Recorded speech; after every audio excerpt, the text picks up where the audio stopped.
my name is Thea. I'm going to be doing your postpartum assessment.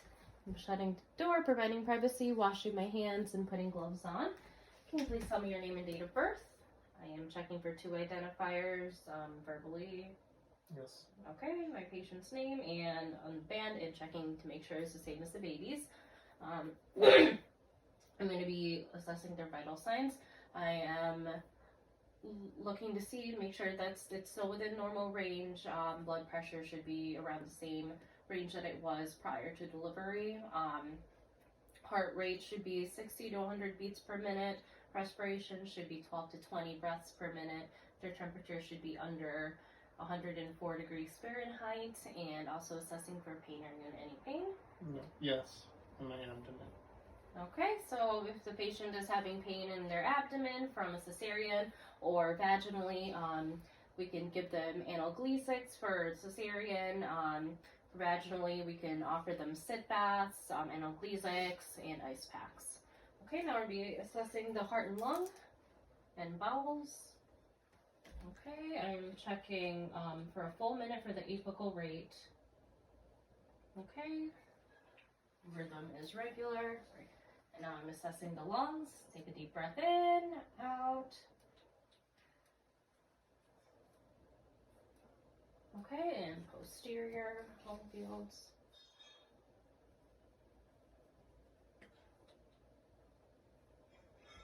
Okay, go ahead. Lung fields are clear in all fields. And now I'm assessing their abdomen.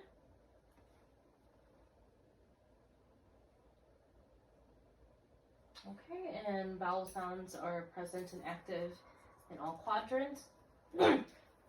And when was the last time you had a bowel movement? A few hours ago. Okay, and the patient is also, they should, if they're having trouble with bowel movements or having constipation, you can offer stool softeners. Encourage the patient to walk frequently every 2 hours and to stay hydrated. Now we are assessing the breast, if the patient is breastfeeding, making sure that the breasts are not engorged and that they are soft, that the nipples, there's no cracking, no redness, bleeding, or bruising.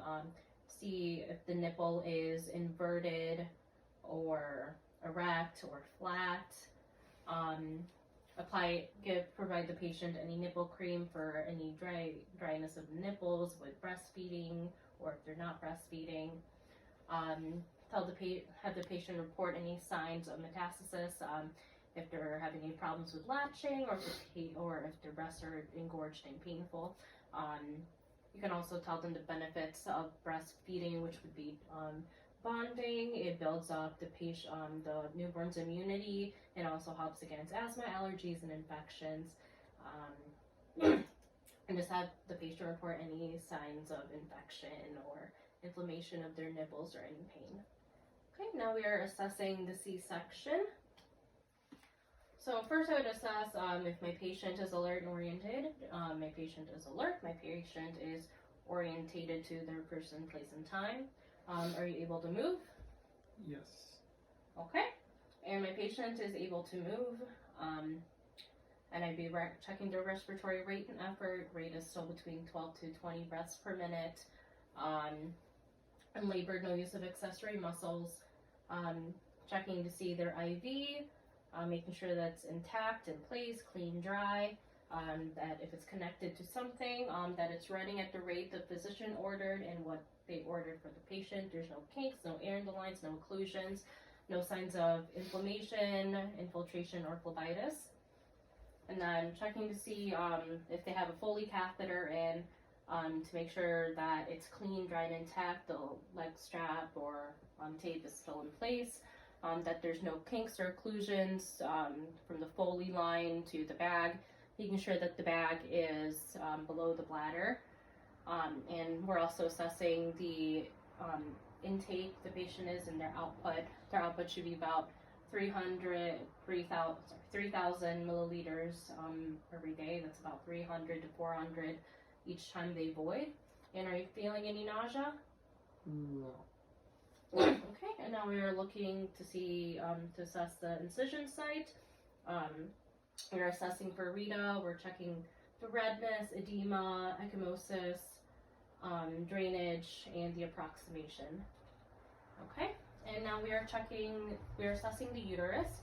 So with one hand at the bottom of the uterus to support it, and one hand to use to measure. We are measuring the uterus. It should be midline and 1 to 2 breaths below the umbilicus, about the first 24 hours of postpartum. We can let the patient know that they can expect their uterus to return to its pre-pregnancy state in about 6 to 8 weeks. And now we are assessing the lochia, and we are measuring the amount, the qualitative blood loss versus the estimated blood loss. The estimated blood loss would be 500 ml for vaginal and 1,000 ml for C-sections. We're checking to see if there's any clots. We're assessing the pad for the amount, if it's scant, moderate, or heavy. We're checking the color. The first to third day should be rubra, which is red. 3 to 4 days to 10 days, it should be serosa, which is brown, more reddish brown color. And then 10th to 14th day should be a yellow, whitish color called alba. The patient menses can return it varies on if the patient is also breastfeeding. And to make sure that the patient reports any signs of any foul-smelling odors with their lochia, or if there's an excessive amount to where the lochia has saturated an entire pad within an hour, to have them report that to the physician or nurse. Now we are assessing the patient's extremities. So we're checking for edema, we're checking for DVT, checking for any numbness, we're checking their strength, letting the patient know to ambulate every 2 hours, to not cross their legs. Signs of DVT we'd be looking for is redness, swelling, if it's warm to the touch, if they're having pain, numbness, or cramping. And now we are assessing the bladder before they get up to go to the bathroom. Make sure that the bladder is not distended. If the bladder is distended, encourage the patient to void every 2 hours. While they're in their voiding, to note and report any signs of infection. So that would be any pain during urination, burning sensations, foul-smelling odors. And we'd also teach the patient ways to prevent a UTI, which give them a small squirt bottle with warm water, and have them clean out their peri area every time that they voided with the warm water, and then pat it dry. And then the patient can use Tux or Dermaplast for comfort. They can also use the sit baths, ice packs, or any analgesics to help with that also. Next, while they're in the bathroom, we can also assess their perineum. You can have the patient hunch over the sink, and we can check their episiotomy, if they had a laceration, the degree of the episiotomy. We're checking for Rita. We're checking the incision site for redness. We're checking the ecchymosis. If there's any bruising or discoloration, we're checking to see if there's edema, if it's pitting, swelling.